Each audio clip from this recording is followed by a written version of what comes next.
A very good morning, Orchidians. How are you all doing today?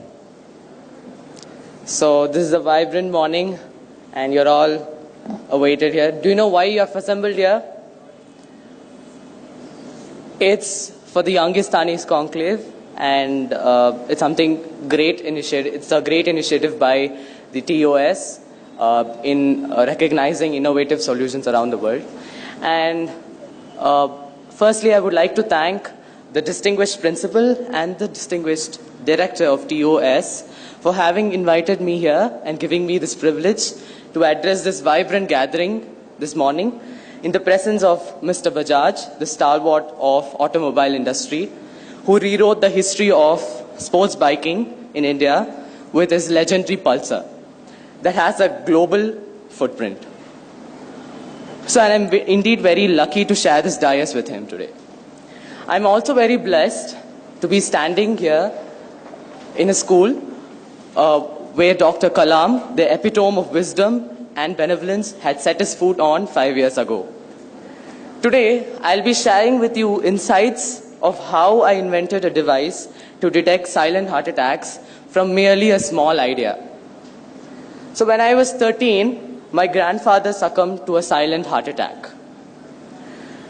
So when the disease hits so close to home, I knew I needed to learn more. So I went online to find answers for this. So using the internet, I found a variety of statistics on heart attacks, and what I had found shocked me. So can we have the next slide, please? So over 85% of all heart attacks go unnoticed just because they cannot be diagnosed due to the lack of absolute symptoms.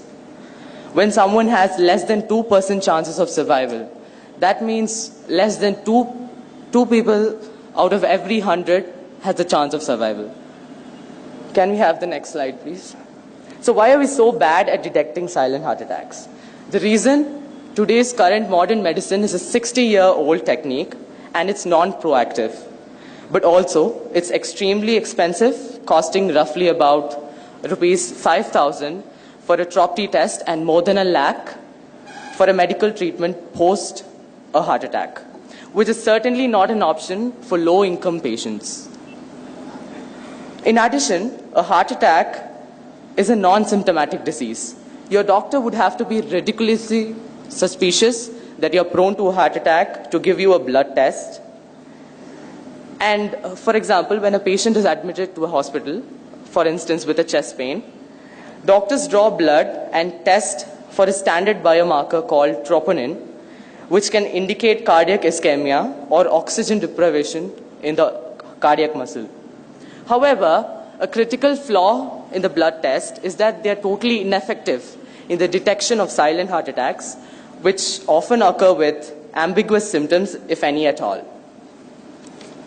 In the case of diabetic patients, the associated nerve damage blocks out the chest pain that would otherwise prompt the patient to seek immediate medical attention. Because silent heart attacks are usually asymptomatic, patients don't have any complaints, and consequently, there's no reason to have this blood test. As a result, silent heart attacks commonly go unnoticed and until they cause a significant irreversible damage. Learning this, I knew there had to be a better way out. So I set up a scientific criteria as to what a sensor would have to essentially look like in order to effectively detect a heart attack several hours prior to an unlikely event. Can we have the next slide, please? So, the objective of the sensor that I wanted to construe must be inexpensive, rapid, simple, selective, and non-invasive, and most importantly, portable and wearable. The framework to my invention was the significant changes that the organ undergoes before a total failure, which will eventually result in a massive cardiac arrest. To be clear, the heart keeps on signaling out and sending out SOS impulses before completely failing. So I was wondering what the signal could be and how do I detect it. So this formed the basis of my invention.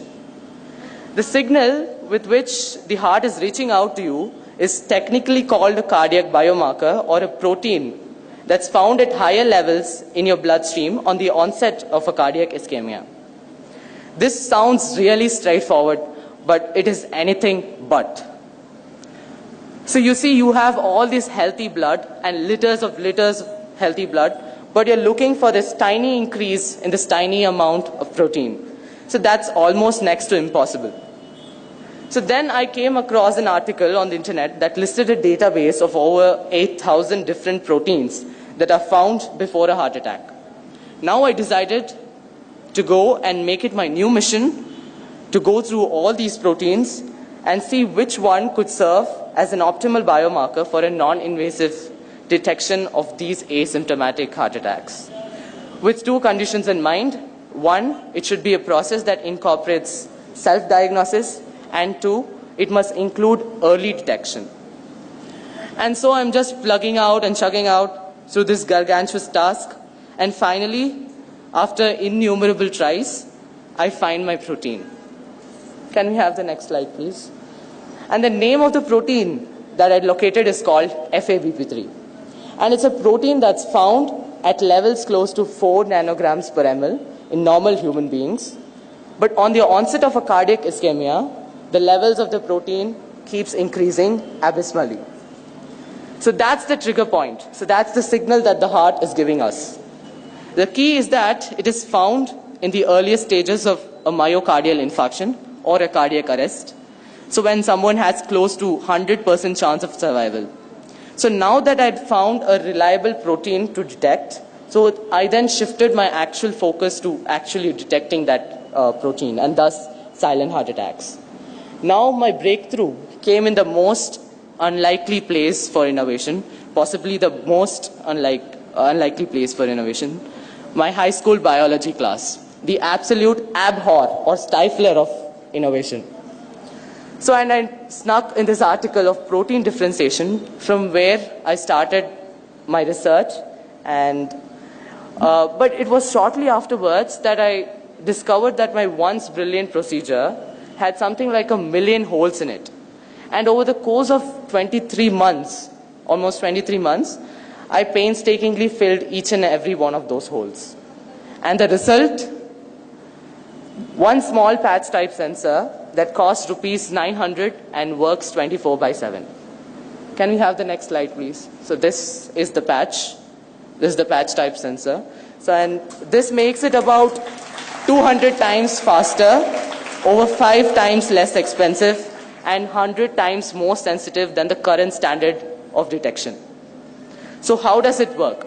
So once the sensor band is worn around your wrist, a very small magnitude of positive charge is induced to detect and accumulate these proteins, these negatively charged FABP3 molecules. And it sounds very simple, isn't it? But it's probably not. The most crucial part is post-accumulation of these proteins. So where I developed a unique spectroscopical method to non-invasively detect these proteins without taking a blood test. So it's completely non-invasive. You need not take a blood test, and you'll find out whether you're going to get a heart attack or not. So that's the best part, and that's where the secret formula lies as well. So the device will hence indicate to the patient that his FABP3 levels are taking a steady rise, and he has to seek immediate medical attention. One of the best parts of the sensor, though, is that it has close to 100% accuracy and can detect the coming of silent heart attacks in the earliest stages, 6 hours prior to the event. So when someone has close to 100% chance of survival.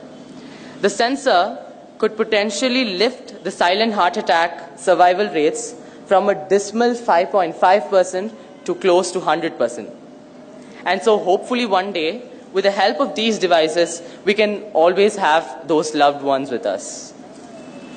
And now to give you a brief idea about the current status of development of this device, I have a global patent pending for this device in 6 countries, including India.